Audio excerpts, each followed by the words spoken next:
Hello future officers, आप सभी का स्वागत है आपके अपने यूट्यूब चैनल मिशन बीपीएससी में। आज हम मध्यकालीन बिहार के इतिहास का अध्ययन करेंगे।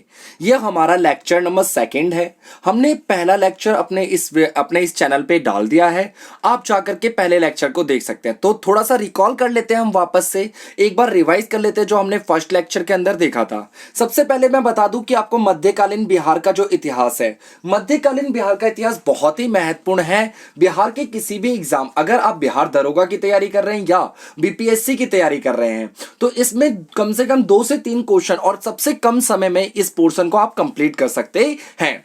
तो देखिए, फर्स्ट लेक्चर में हमने पढ़ा था कि जो मध्यकालीन बिहार का इतिहास है वो 12वीं सदी के मध्य से लेकर के 17वीं सदी 17th सेंचुरी, ठीक है, 12वीं सदी से लेकर के 12वीं सदी के मध्य से लेकर के 17वीं सदी के मध्य तक के जितनी भी घटनाएं घटी थी उसका हम अध्ययन करते हैं मध्यकालीन बिहार के इतिहास में। जिसमें हमने फर्स्ट वीडियो लेक्चर के अंतर्गत हमने सल्तनत काल में बिहार का अध्ययन किया था। हमने पहला मुस्लिम शासक जो बिहार पर आक्रमण करता है बख्तियार खिलजी का अध्ययन किया था। फिर इल्तुतमिश द्वारा नियुक्त किया गया पहला जो बिहार में सूबेदार था मलिक जानी, उसके बारे में देखा था। गयासुद्दीन तुगलक के बारे में अध्ययन किया था। मोहम्मद बिन तुगलक व फिरोज शाह तुगलक, इन सब के बारे में अध्ययन किया था। ठीक है फ्रेंड्स, अब मैं बता दूं इस समय बिहार का जो मुख्य प्रशासनिक केंद्र था वो था बिहार शरीफ।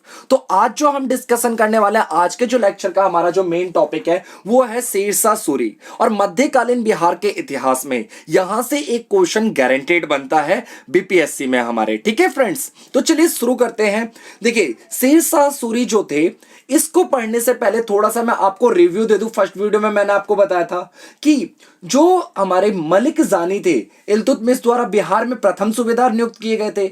1229-30 में इन्होंने बंगाल को वापस से क्या कर दिया था, विभाजित कर दिया था। और इल्तुतमिश का पुत्र जो था नसरुद्दीन महमूद, उसने अवध, बिहार व लखनौती को क्या कर दिया था, एक कर दिया था। चलिए अब शुरू करते हैं आज का जो टॉपिक है हमारा शेरशाह सूरी। तो यह जो अभी बिहार में जो अभी एक जिला है, आपको पता होगा रोहतास में सासाराम, तो यह तत्कालीन सासाराम जो है, या इसे सासाराम जो है, उसके जागीरदार हसन खां सूरी के पुत्र थे। शेरशाह सूरी कौन थे? शेरशाह सूरी यह है वो अभी जो तत्कालीन सासाराम है उसके जागीरदार हसन खां सूरी के क्या थे, पुत्र। शेरशाह सूरी का बचपन का नाम फरीद खां था। क्या था फ्रेंड्स? फरीद खां था। फरीद खां ने तलवार से एक शेर को मार डाला और उसको 2 हिस्सों में काट दिया था। इसीलिए अफगान शासक सुल्तान मोहम्मद बहाब खां लोहानी ने उन्हें शेर शाह की उपाधि दी थी। किसकी उपाधि दी थी फ्रेंड्स? शेर खां की उपाधि दी थी। याद रखिएगा, किसने दी थी? अफगान शासक सुल्तान मोहम्मद बहाब खां लोहानी के द्वारा दी गई थी। ठीक है फ्रेंड्स, और 1534 में शेर शाह ने सूरजगढ़ के युद्ध में, कौन से युद्ध में? सूरजगढ़ के युद्ध में बंगाल की सेना को हरा दिया था। किसकी सेना को हराया था? बंगाल की सेना को हराया था। कब हराया था? 1534 में। किसने हराया था? शेरशाह सूरी ने। और शेरशाह सूरी कहां के सूबेदार का पुत्र था? तो शेरशाह सूरी जो जागीरदार थे हसन खां सूरी, ये कहां के जागीरदार थे? तत्कालीन सासाराम के। और आप बिहार के मैप में देखिए कि बिहार में सासाराम कहां है? रोहतास जिले में। ठीक है, अच्छा, तो 26 जून कब फ्रेंड्स? 26 जून 1539 को इसने चौसा बक्सर के युद्ध में मुगल शासक हुमायूं को हराया। किसको हराया था? मुगल शासक हुमायूं को हराया। और शेर खान ने चौसा की लड़ाई में विजय पाने के बाद, जब वो जीत गया, चौसा की लड़ाई में कौन जीता था? शेरशाह सूरी जीत गया था। ठीक है, जब ये जीत गया था तो विजय पाने के बाद शेर शाह की उपाधि धारण करके ये सिंहासन पर क्या हुआ था? विराजमान हुआ था। ठीक है फ्रेंड्स, अब याद रहेगा, क्लियर है, कोई दिक्कत तो नहीं? अगर कोई दिक्कत लगती है कमेंट करके बताइएगा। 26 जून 1539 को, कब? 26 जून 1539 को चौसा बक्सर के युद्ध में मुगल शासक किसको हराया? हुमायूं को हराया। किसने हराया? शेरशाह सूरी ने। इसी के बाद शेर खां चौसा की लड़ाई में विजय प्राप्ति करने के बाद शेरशाह की उपाधि धारण की और सिंहासन पर बैठा। चौसा में पराजित होने के ठीक 1 वर्ष बाद हुमायूं फिर से आया।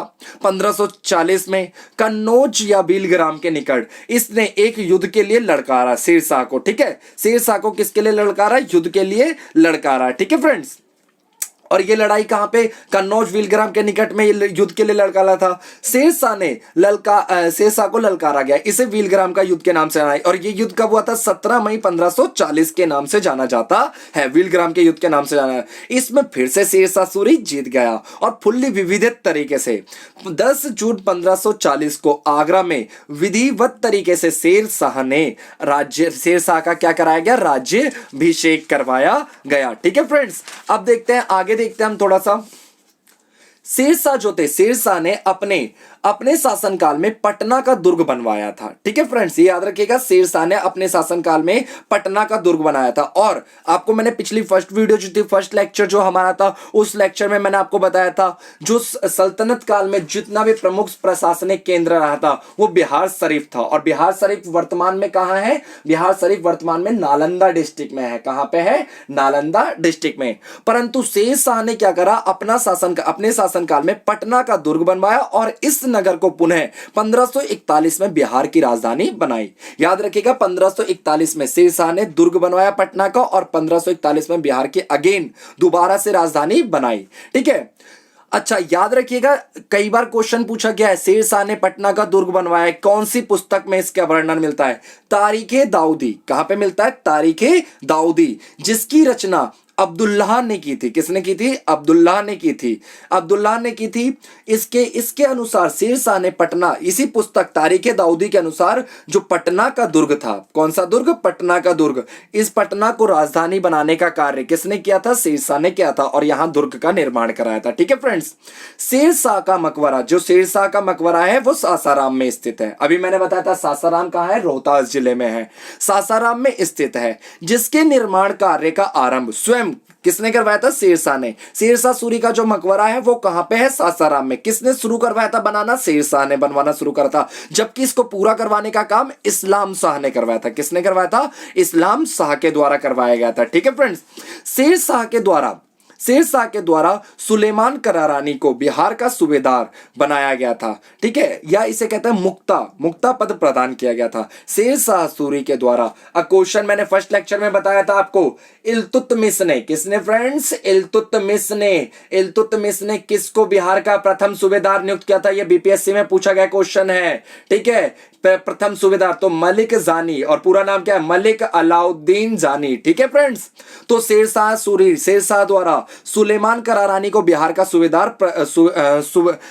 का पद प्रदान किया गया था। शेरशाह द्वारा सूरवंश की स्थापना, कौन से वंश की स्थापना करी थी इन्होंने, सूरवंश की स्थापना की गई थी और इन्होंने बिहार में डाक प्रथा का प्रचलन किया था। ठीक है फ्रेंड्स, अच्छा, शेरशाह सूरी जो थे एक बहुत ही विद्वान व कुशल दूरदृष्टि के राजा कहा जाता था, दूरदृष्टि का प्रशासक कहा जाता था शेरशाह को। ठीक है फ्रेंड्स, तो शेरशाह एक दूरदृष्टि वाले राजा थे, शासक थे, इसीलिए इन्होंने ग्रैंड ट्रक रोड का निर्माण कराया।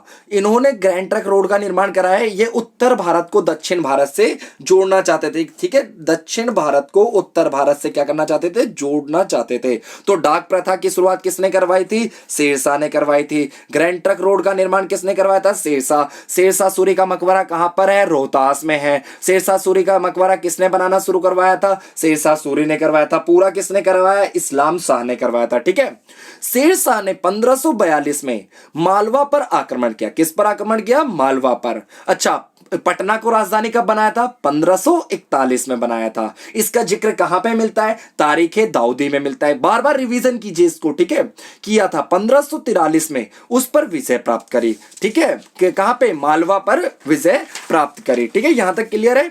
अब आगे देखते हैं। ठीक है, शेरशाह जो थे, शेरशाह 68 वर्ष की आयु में 1540 ईस्वी में सिंहासन पर बैठे थे। ठीक है, ये कितनी वर्ष की आयु में, 68 वर्ष की आयु में, और कब, 1540 में। ठीक है, हुमायूं को हरा करके सिंहासन पर बैठे थे। हालांकि वो केवल कितने वर्ष, 5 वर्ष तक ही राजगद्दी पर बैठे रहे, लेकिन इतिहास में उन्होंने बहुत ही अच्छे कार्य किए, इसीलिए उन्हें इतिहास में जगह मिली, इतिहास में वो अमर हो गए। ठीक है फ्रेंड्स, बहुत ही कम समय में अपना बहुत ही अधिक नाम कमाया इन्होंने।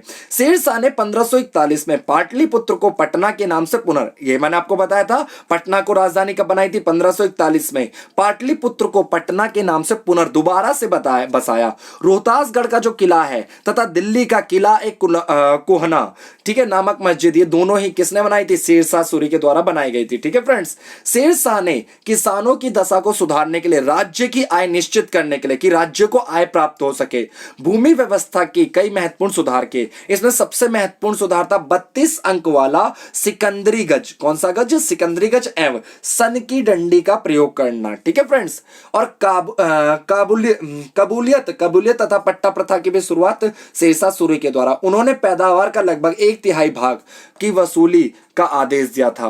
और शेरशाह सूरी ने मुद्रा व्यवस्था के लिए भी बहुत सारे काम किए थे। इन्होंने पुराने जितने भी घिसे पिटे सिक्के थे उनको खत्म करवा के नए चांदी, शुद्ध चांदी के रुपया जो कि 180 ग्रेन का था, तांबे का सिक्का जिसे दाम कहते हैं, उसमें 380 ग्राम चलाया। इसके अतिरिक्त उसने जो दाम के आधे और चौथाई के 16वें भाग में भी अनेक सिक्के चलवाए थे। ठीक है फ्रेंड्स, अच्छा, शेरशाह एक दिन क्या कर रहा था? सैनिकों के कार्य का निरीक्षण कर रहा था। उसी दौरान क्या हुआ? उनके हाथों में हथगोला फट गया, उससे वो घायल हो गए। 22 मार्च 1545 में उनकी क्या हो गई? मृत्यु हो गई। शेरशाह की मृत्यु के बाद उनकी योग्य पुत्र जलाल खां थे, उन्होंने इस्लामाबाद के नाम से 27 मई 1545 को इन्होंने गद्दी पर बैठे। तो ठीक है फ्रेंड्स, आज ये हमारा जो लेक्चर नंबर 2 था, इस लेक्चर नंबर 2 को जो पार्ट 2 है, हमारा सेकेंड पार्ट है फ्रेंड्स, ये हमारा सेकेंड पार्ट आज खत्म होता है। हम नेक्स्ट वीडियो में जो डिस्कशन है, हमारा नेक्स्ट वीडियो का डिस्कशन रहेगा पार्ट 3, लेक्चर नंबर 3 लेकर के आएंगे हम। इसमें हम कोशिश करेंगे कि जितना भी मिडाइवल बिहार का जो हिस्ट्री है उसे कंप्लीट करें। Thank you for watching mission BPSC. आपको कैसी लग रही है वीडियो, इसे कमेंट करके जरूर बताएं और वीडियो को लाइक करना तो बिल्कुल भी ना भूलें।